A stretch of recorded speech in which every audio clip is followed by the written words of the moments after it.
Sharon, not her real name, is a 35-year-old event manager living in a Canadian city. So, Sharon, how much are you making? That's a tricky question because I am between jobs right now. I ended my last job last week and I'm starting a new one on Monday.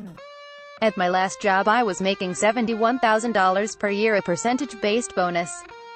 At my new job, which is a contract, I'm making $125,000 per year, a percentage to cover vacation and benefits.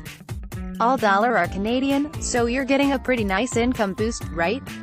Yeah, it's kind of crazy.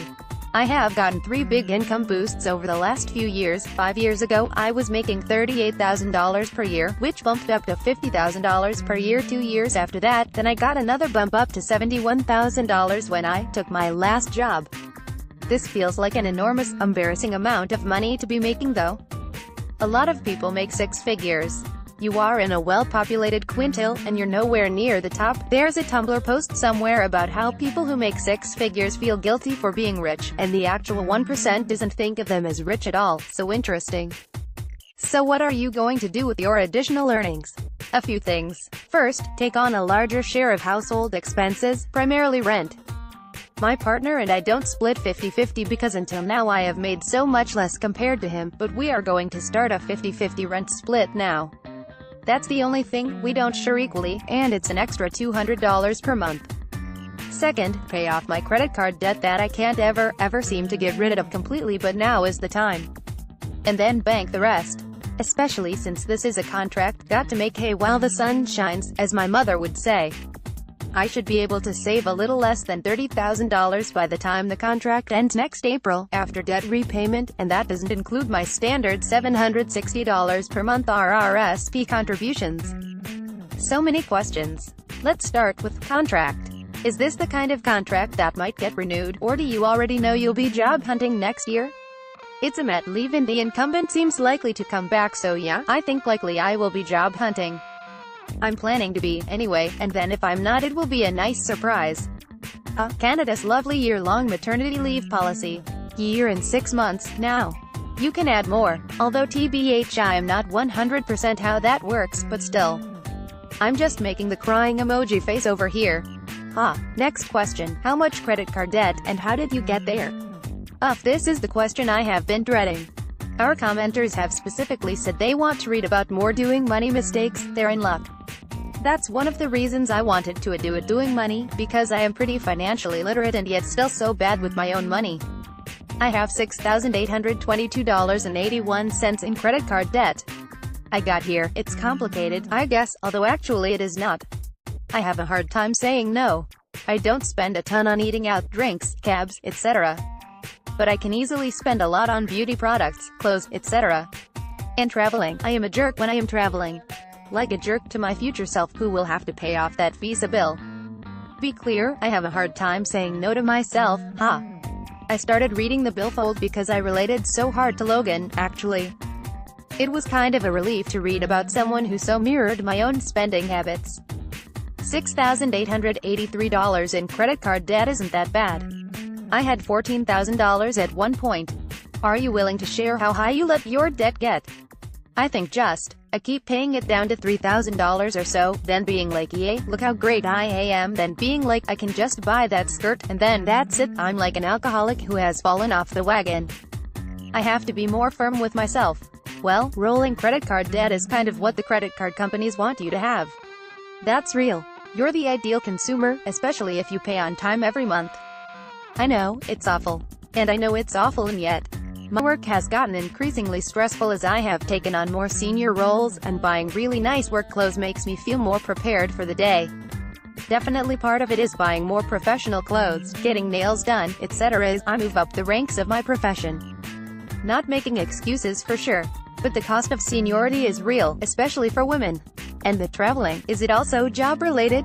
In the I want a good vacation from my job sense, combination of job-related for sure, and also just FOMO, I never had enough money to travel significantly in my 20s, and now that I'm making more, I want to take vacations outside of Canada. There's definitely an element of I deserve this for working so hard in there.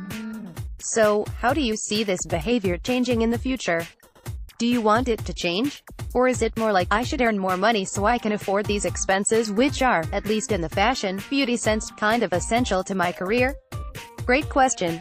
Definitely I want to save more money for retirement, but definitely also when I got this job I was like, great, going back to those bi-weekly manicures I stopped out of guilt. I definitely want to be more deliberate in my spending. Like, I can only wear so many work outfits in 1 week, you know? It gets ridiculous after a while. OMG, now I'm thinking of the Ask a Manager where the woman changed her hair and outfit multiple times during the workday and her supervisor was like, can I make this stop? Yes, Ask a Manager. I didn't read that one, but that sounds like a cautionary tale for me. I'll read it as a reminder to slow down with the clothes buying, It was a big deal for me when I had my first office job and had enough office clothing to not have to repeat an outfit for 2 whole weeks. And then I was seeing this advice where they were all, you shouldn't repeat an outfit for an entire month, and that's a lot of pressure and a lot of money. There's so much crazy pressure in some offices. I actually started getting manicures and wearing heels to work at my last job, because I realized every other senior woman was doing it, so I was like, well, I mean, dress for the job you want, right? It makes sense. It worked out for me, I got promoted. And there you go. Although also I think I am good at my job, But I think that there is something to looking more senior and having people at that level take you more seriously, which is $. Absolutely. You get out of the entry-level look by buying higher quality clothes, etc. Yes, that higher quality stuff looks so much better, you actually can tell the difference. But then you're paying $200 for a dress and having to get it dry cleaned and on and on. And you need the hair and makeup and shoes to match. And the purse. It just keeps going. Yes, oh my god, the hair. And the makeup. But let's change topics. You mentioned you were putting a standard $760 per month contribution to your RRSP. What do you mean by standard? $380 per paycheck was 20% of my take-home at my last job. I decided to leave it as is in this role, and then save another $1,400 per pay on top of that, but keep it liquid, because I may need it when I look for another job after this contract is up. So at this point that amount is kind of arbitrary. Okay, so you didn't mean that everyone saved $760 per month at this position or whatever. Haha, no, sorry. I meant $760 per month has been my standard. Or 20% is your standard. 20% is also my standard, although I may have read that somewhere. Like 20% of your take-home should go to retirement pay? That seems like something someone who presents herself as financially literate should know, On this side of the border we hear 15% a lot, but we also hear that most of us aren't saving enough for retirement. Do you think you'll have enough when the time comes? Honestly, no, I think I started too late and no matter what I am in trouble. I have about $15,000 right now, which seems bad by nearly every benchmark. Yeah, I'd agree with that.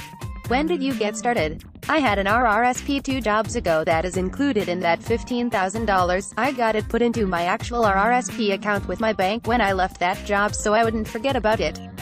So technically then, which was 5 years ago. Writing that was depressing. I have been better since I bumped up to that $71,000 salary. That was when I actually started saving the 20% on the regular. Well, you have a lot of years ahead of you, and even if you missed the early compound interest window, there's plenty of time left to save. Plus, I keep thinking, who knows what any of our retirements will be like. We're still the guinea pigs in this whole save-it-yourself project. I love how cheerful you are about this, thanks Nicole. I'm an optimist. It's a nice change from thinking that I am going to live on a bench in a park in my 80s.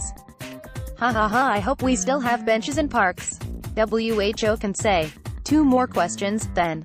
First, where would you like to be financially in 5 years? We already know where you hope to be by the time your contract ends next year. I want to be not in debt, I want to have 6 months emergency savings, I want to be better at saving for retirement. Hopefully still making around what I'm making now, or more. You'll definitely have 6 months emergency savings, probably by the end of this year. That's bananas. And you'll be debt-free. Hopefully for good. I am congratulating you in advance. Last question, what advice do you have for billfold readers? I have been waiting for this question.